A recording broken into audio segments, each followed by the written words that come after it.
As I read the Gospel of John in Hebrew, I keep finding interesting parallels with the call of Abraham. Let's read from Genesis chapter 12.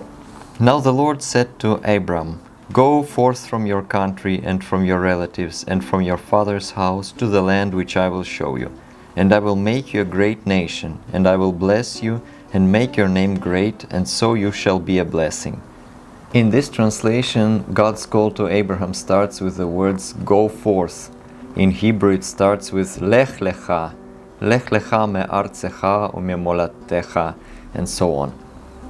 So God's call to Abraham begins with the word lech.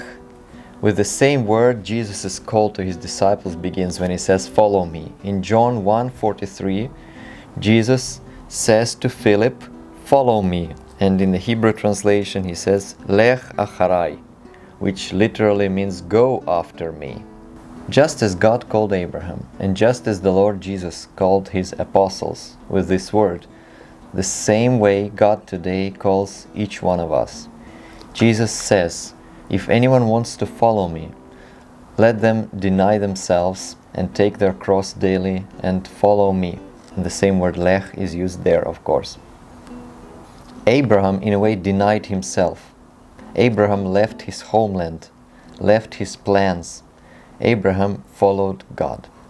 He followed God to the place where God called him to, the place that God would show him, and he became the spiritual father of all believers. In Genesis chapter 15, verses 5 and 6, God promises Abraham that his descendants would be as many as the stars in the sky that no one can count. So we read in Genesis 15:6, "Then he believed in the Lord, and he reckoned it to him as righteousness." As I was reading the Gospel of John, in chapter 4 I found a very interesting story which is parallel to this, Abraham believing in the Lord and it being counted to him as righteousness. "And there was a royal official whose son was sick at Capernaum. When he heard that Jesus had come out of Judea into Galilee, he went to him and was imploring him to come down and heal his son, for he was at the point of death. So Jesus said to him, 'Unless you people see signs and wonders, you simply will not believe.' The royal official said to him, 'Sir, come down before my child dies.' Jesus said to him, 'Go, your son lives.' The man believed the word that Jesus spoke to him and started off." And as I read this passage in the Hebrew translation, also chapter 4, in the verse 50, I see that Jesus here in Hebrew says to him, "Lech lecha," and that's exactly the word that God called Abraham. In the Hebrew translation, they translated it as "Lech lecha, bincha chai," your son lives. "Veha'ish he'emin ladavar asher diber elav Yeshua, vayelach." So in this case, we see that he he'emin, he believed. And if we read Genesis chapter 15, verse 6, in the original Hebrew, we see the same word with Abraham when he was reckoned righteous. Genesis 15, verse 6. "Vehe'emin badonai vayachsheveha lo tzedakah."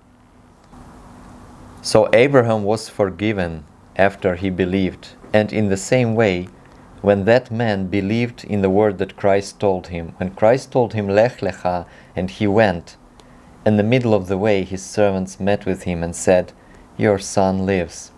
And so he understood that at the time when Jesus spoke those words, the miracle happened.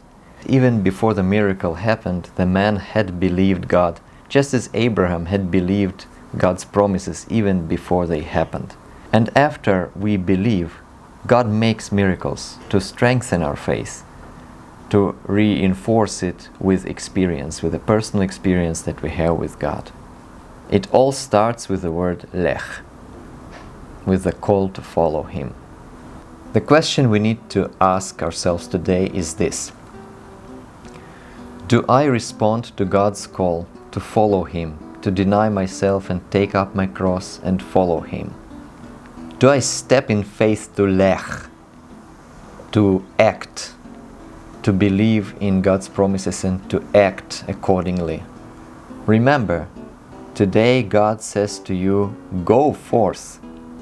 and He says to you, follow me. Let our response be this: